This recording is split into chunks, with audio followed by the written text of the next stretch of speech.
అన్నా కూర్చోండి బాబు, కింద వాళ్ళకి తీసుకోవాలి కదా, మీరు అడ్డం ఉంటే వాళ్ళు ఎట్లా తీసుకుంటారు? భారత్ మాతాకి అన్న, మన పేదవ నాయకులు నడ్డా గారికి చాలా బిజీ షెడ్యూల్ అన్న, ఫ్యాక్ట్ చెప్తున్నా, వచ్చే అవకాశం లేదు ఇవాళ. నేను చెప్పిన సార్, నన్ను గెలిపించిన నా అన్నలకు, నా తమ్ములకు, నా అక్కలకు, నా చెల్లెలకు మీ ఆశీర్వాదం కావాలి. 5వ ప్రజా సంగ్రామ యాత్ర కరీంనగర్లో ముగిస్తున్నాం సార్. మీరు ఎంత బిజీ ఉన్నా దయచేసి మా కోసం టైం ఇవ్వండి సార్. మీరు వస్తేనే ప్రజా సంగ్రామ యాత్ర ముగింపు సభ ఎవరితో సార్, లేకుంటే ఇక సంవత్సరం దాకా ప్రజా సంగ్రామ యాత్రను ముగించా సార్. మొత్తం తిరిగి వస్తా తప్ప నువ్వు మీరు కరీంనగర్ టైం ఇచ్చేదాకా ప్రజా సంగ్రామ యాత్ర ముగించా సార్ అంటే నేను పక్కా వస్తా, కరీంనగర్ ప్రజలతో మాట్లాడతా, తెలంగాణ రాష్ట్ర ప్రజలకు నా సందేశం ఇస్తా అని చెప్పి కష్టపడి అనేక కార్యక్రమాలు వదిలిపెట్టుకొని వచ్చిరన్న.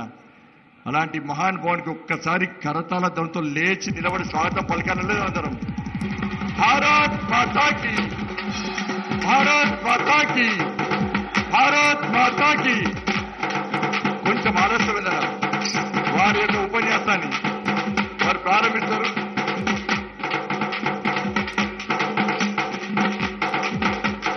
వారు కూడా హెలికాప్టర్ టైం అవుతుంది కాబట్టి దయచేసి హెలికాప్టర్ కూడా పోవాలి కాబట్టి దయచేసి అందరూ ఓపిక ఉండాలన్న. వారి యొక్క మార్గదర్శనం మనకు అవసరం. క్రమశిక్షణ గల కార్యకర్తలం. దాని తర్వాత వారు వెళ్ళిన తర్వాత నేను గ్రౌండ్లోకి వస్తా, మీ అందరితో సెల్ఫీలు దిగడమే, మీ అందరికీ చేయగలపడమే, మీతో కలిసి మాట్లాడిన తర్వాతనే నేను గ్రౌండ్ నుంచి బయటికి పోతా. అంతవరకు ఓపిక ఉంటారు కదా. పక్కా పక్కా పక్కా. భారత్ మాతాకి, భారత్ మాతాకి. నరేంద్ర మోడీ గారి నాయకత్వం, జేపీ నడ్డా గారి నాయకత్వం. జై శ్రీరామ్. మనందరి ప్రియతమ నాయకులు, గౌరవనీయులు, వారు జాతీయ అధ్యక్షులైన తర్వాత ఈ దేశంలో భారతీయ జనతా పార్టీ విజయ దుందుబి మోగించుతున్న విషయం మనందరికీ తెలిసిందే. అలాంటి మన జాతీయ అధ్యక్షులు శ్రీ జేపీ నడ్డా గారిని మనందరూ ఉద్దేశించి మాట్లాడి మార్గదర్శనం చేయాల్సిందిగా వారికి మనందరి తరఫున సవినయంగా విజ్ఞప్తి చేస్తున్నాను. శ్రీ జేపీ నడ్డా గారు.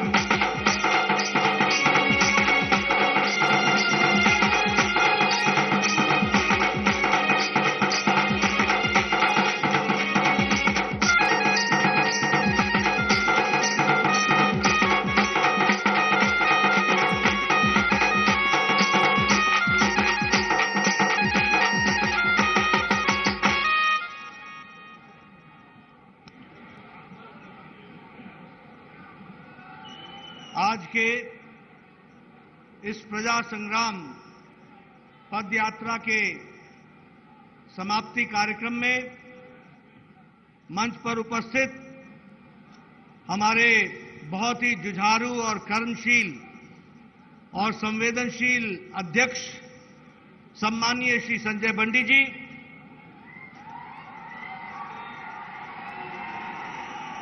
हमारे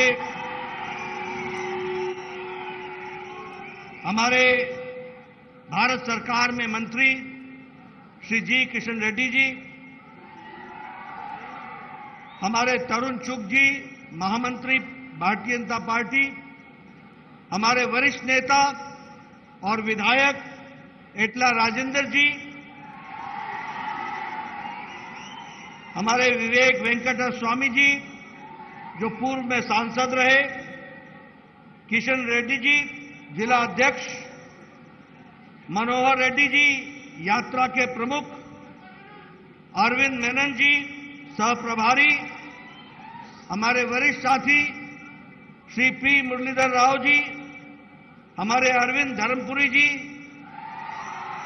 हमारे सुधाकर रेड्डी जी, हमारे सभी मंचासीन वरिष्ठ पदाधिकारी और कार्यकर्ता बंधु और यहां इतनी बड़ी संख्या में आए हुए दूर दूर से हमारे सभी पार्टी के समर्थक, पार्टी के प्रेरक और पार्टी को उत्साह दिलाने वाले हमारे सज्जन वृंद और मीडिया के मेरे साथी, प्रिंट मीडिया और इलेक्ट्रॉनिक मीडिया के मेरे साथी, आज मेरा ये सौभाग्य है कि मुझे इस प्रजा संग्राम पदयात्रा को के समाप्ति पर आने का सौभाग्य मिला है।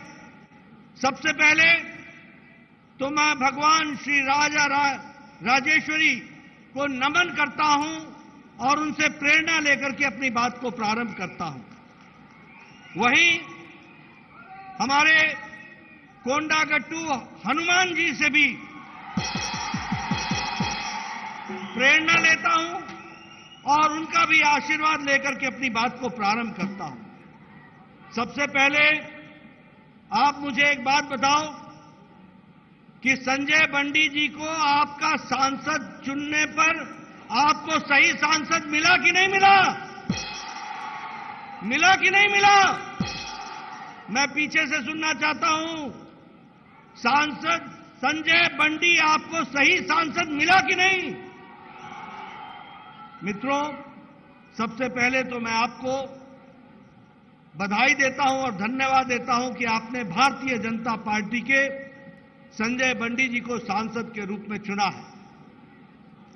ये यात्रा उनके नेतृत्व में निकली है और मुझे खुशी है आपको बताते हुए कि 5 चरणों में 114 दिन की यह पद यात्रा रही है।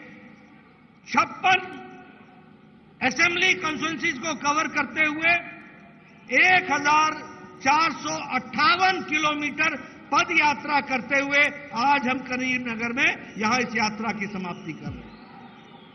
मित्रों, यह यात्रा रुकने वाली नहीं है, यह तो शुरुआत है। इसके साथ साथ प्रजा घोषा, बीजेपी भरोसा, इस यात्रा को भी हम गांव-गांव, घर-घर पहुंचाने वाले हैं और हमारे सभी नेता उसमें शामिल होने वाले हैं। और उसी तरीके से एक नारा भी आप लोगों ने तय किया है, सालू डोरा सेलालू डोरा अभियान। इस अभियान के तहत enough is enough, goodbye KCR, इसको भी हमको समझने की जरूरत है। और साथ ही साथ मैं यह भी बताना चाहता हूं कि दूसरे फेज में और तीसरे फेज में, और अभी जब मैं आ रहा था तो मेरी यात्रा को भी रोकने का काम टीआरएस ने किया और टीआरएस के लोगों ने किया। मैं केसीआर को बता देना चाहता हूं कि ये प्रजातंत्र है। दमन को प्रजातंत्र के अंदर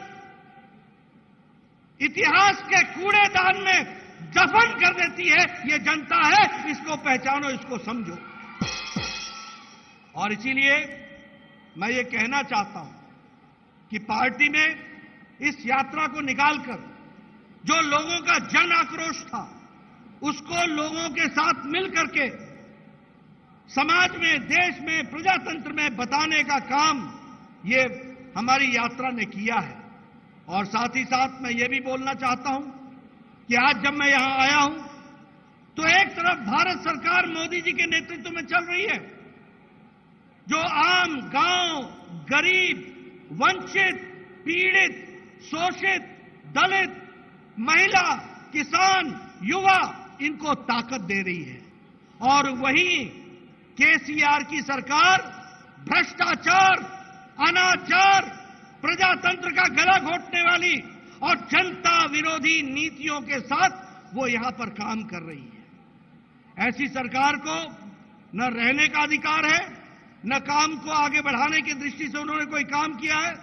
अब समय आ गया है जब उनको गुड बाय कहा जाए, उनको आराम दिया जाए और हमारे लोगों को काम दिया जाए और सरकार को आगे बढ़ाने का इंतजाम किया जाए। मित्रों, अगर मैं समाज के सभी वर्गों की बात करूं, हम लोगों ने कहा सबका साथ, सबका विकास, सबका विश्वास, सबका प्रयास। कभी किसी ने सोचा था कि कोई आदिवासी महिला भारत की राष्ट्रपति बनेगी? कभी सोचा था कि कोई दलित भारत का राष्ट्रपति बनेगा? कभी किसी ने सोचा था कि 12-12 मंत्री हमारे दलित होंगे? कभी किसी ने सोचा था कि 8 मंत्री हमारे केंद्र सरकार में आदिवासी वर्ग से होंगे और 20 से ज्यादा हमारे पिछड़े वर्ग से होंगे? ये सबको साथ जोड़ने का काम, एक माला में पिरोने का काम, सबका साथ, सबका विकास, सबका विश्वास और सबके प्रयास को आगे बढ़ाने का काम किसी ने किया है तो नरेंद्र मोदी जी की सरकार ने और नरेंद्र मोदी जी ने किया है। यह हमको ध्यान में रखना चाहिए।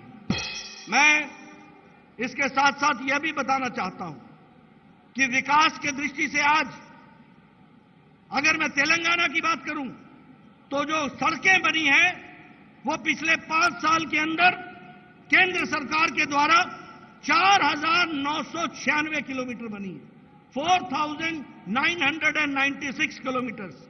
इसका मतलब यह हुआ, और उसमें 104 लाख करोड़ रुपए खर्च हुए हैं हाईवेज इन तेलंगाना।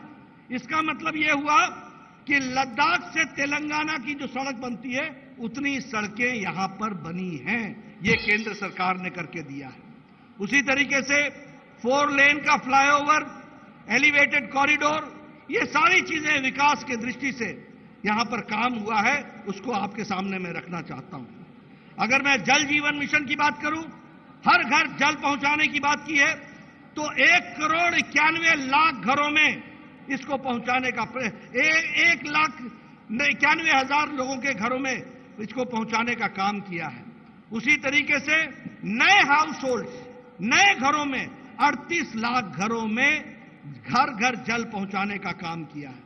उसी तरीके से अगर हम देखें तो आज मुझे दुख के साथ कहना पड़ता है कि यह स्टेट तेलंगाना जो एक समय में सरप्लस स्टेट थी उसको आज डेट में डालने का काम किया है तो केसीआर ने किया है, उसको अंधेरे में धकेलने का काम किया है तो केसीआर ने किया है।